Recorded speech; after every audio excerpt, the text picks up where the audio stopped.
Alors, le point de départ serait de définir ce qu'est la culture. Ceci se rapporte à la culture. Et ensuite, de voir entre le centre culturel français de Lubumbashi, dans lequel j'ai consacré 20 ans, et la halle actuelle, quelles sont les différences, quelles sont les ressemblances, est-ce que quelque chose a changé entre les deux structures, ou c'est un changement sur le plan de la forme, alors que sur le fond, c'est la même chose. Donc on abordera tout ça si le temps nous le permet. La culture, je voudrais la définir comme une petite roue qui fait marcher la grande roue. Cette définition, je l'emprunte à Lénine. C'est-à-dire, la culture doit être un facteur de changement, de transformation. De dynamisme. De dynamisme dans la marche du peuple vers l'avant. Et ceci étant dit, la culture aujourd'hui, comme du temps où nous avons été animateurs, semble être dominée par les coopérations culturelles occidentales, par les coopérations occidentales. Je ne dis pas que ceci est une mauvaise chose, j'en ai bénéficié, ça m'a ouvert sur le monde et ça m'a enrichi.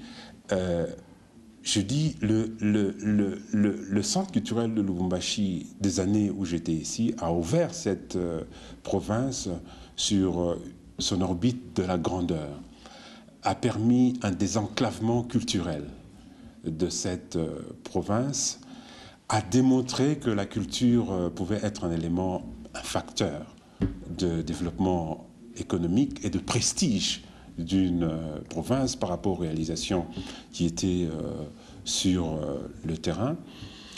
Mais l'autre aspect serait que un effet pervers d'abandonner, de laisser le monopole de l'action culturelle, c'est-à-dire la communication, la diffusion, entre les mains des organisations étrangères, de nations, groupes ou autres types d'organisations, risque de développer et pourra développer une mentalité de la dépendance de la jeunesse au détriment des Congolais, de la dépendance de la jeunesse vis-à-vis de l'extérieur. C'est-à-dire que la cause sur ce plan, c'est que depuis 1960, dans ce pays, nous n'avons jamais eu de politique culturelle systématique et cohérente en adéquation avec des objectifs de promotion, de conservation, de valorisation des patrimoines culturels ou architecturaux. Ceci a pour conséquence que l'État, en étant défaillant depuis 1960 dans ce pays, à prendre en charge l'action culturelle, à mettre sur pied, à mettre en œuvre une politique culturelle cohérente et systématique, permet à d'autres organisations internationales étrangères à occuper le terrain. Et les risques, on l'a montré, les effets pervers de ceci, nous les avons indiqués. On a indiqué aussi les côtés positifs de cette coopération. Cette absence du Congo sur le plan de l'action culturelle, je dis, de politique culturelle, prenant en compte les objectifs de conservation, de promotion, est aussi une défaillance de l'État congolais dans le cadre de la sauvegarde des droits culturels de notre peuple, qui sont des droits de l'homme. L'accès à l'information, l'accès à la culture est un droit de l'homme au terme de l'article 17 de la Charte africaine des droits de l'homme et des peuples, et au terme de la Déclaration universelle des droits de l'homme, article 26, le droit à l'éducation, le droit à la culture, l'accès à l'information et à la culture sont des éléments qui nécessite une priorité comme les autres éléments.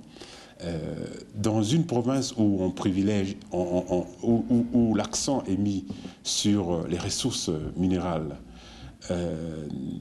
on oublie les ressources culturelles. On oublie que les ressources culturelles peuvent être valorisées et exportées au même titre que le diamant, que l'or, que le cobalt. Maintenant que vous vivez le métissage culturel, de la francophonie à l'anglo-saxon, quel type de coopération culturelle voulez-vous pour notre pays? Je dirais, ce que je souhaite, c'est que notre gouvernement puisse développer une politique, d'abord une politique cohérente, une politique culturelle cohérente et systématique, pour prendre en charge les intellectuels, les penseurs et les artistes. D'abord, c'est le point de départ. Nous n'allons pas remettre ce qui touche à notre âme. Le travail culturel, c'est un travail qui touche à l'âme, à la transformation de mentalité. On ne doit pas laisser ça entre les mains des structures étrangères de manière exclusive.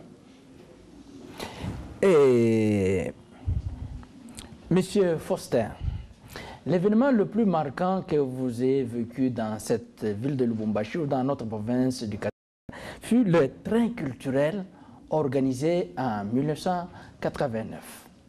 Les jeunes gens qui sont venus après, ils ne savent pas ce que c'est le train culturel. Pourriez-vous nous expliquer brièvement ce qu'a été le train culturel? C'était quoi et ses objectifs? Avec votre autorisation, je